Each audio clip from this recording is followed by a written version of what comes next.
Uyazi makwanda amathuna nelambu likaNembeza liya ngokufifiyela. Kufakaze enye insizwa inhliziyo yayo ibiconsa igazi. Ithi uyazi ukuba umfethu abambulalanga ngabe usaphila. Ubese phethe ngokuthi akuzinyane lemvubu ladliwa izingwenya kwacwebeza iziba. Ngazibona izinyembezi ebeziqathaka zilandelana. Ziwufakazi bokonakala komoya wakhe. Wathi omunye ubhodi ungakalugwinyi nje. Mina ngifisa ukubona labafundisi abathi isihogo semva kwethuna. Ngoba thina isihogo siphila kusona kulomhlaba indlala isibulala lokho akekho akagqiza iqakala. Njalo mangithi ngithakasela impumelelo yami isithombe samfethu sibuya ngamandla. Ngicabanga emhlanje imbulala sibanga amafa. Yey mfowethu, impilo engenze ngaba nje. Usuku umenye intokazi eseyintsha kodwa umzimba wayo ubugcwele izibazi zempilo. Ithi yeka mina ngisakhula ngisakholelwa othandweni leqiniso. Ngaye ngasihlubula bonke ubumina ngavula sonke isifuba sami inhliziyo yami yasala ingembethe ingavilekile. Amanxeba asala enhlizweni yami.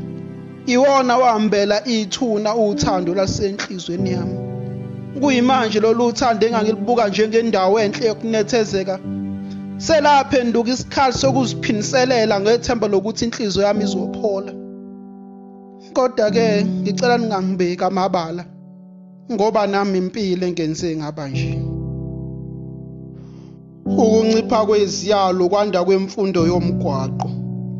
Lawa amazwi entokazi ebisukuma ikhuluma amagama washeba nesinyembezi. Ithi ukubona ingane edlala kucwilisa inhliziyo yakho sizini. Ukhumbula lengane yakhe akayibulala ingakazalwa ngokusabela indlala.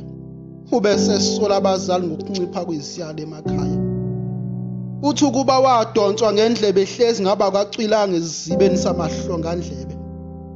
Ubese phethe ngokuthi naye akazenzanga woniwa inkunzi. Efakazela ukuthi impilo emenze wabanje. Yakhala enye insizwa yathi nokuhlupheka kuyakwenza ushade noSathane. Kuyayenza inhliziyo ibe yiliba uqobo lwayo. Inqobo nje mawuzuza impande yesono. Qagela mina bengikhalelana ubusuku nemini. Ngikhalela igazi likamfazi wami elisezandleni zami. Kulomuzi engihlala kuwo igazi lakhe ilona elakhahlela ikati eziko.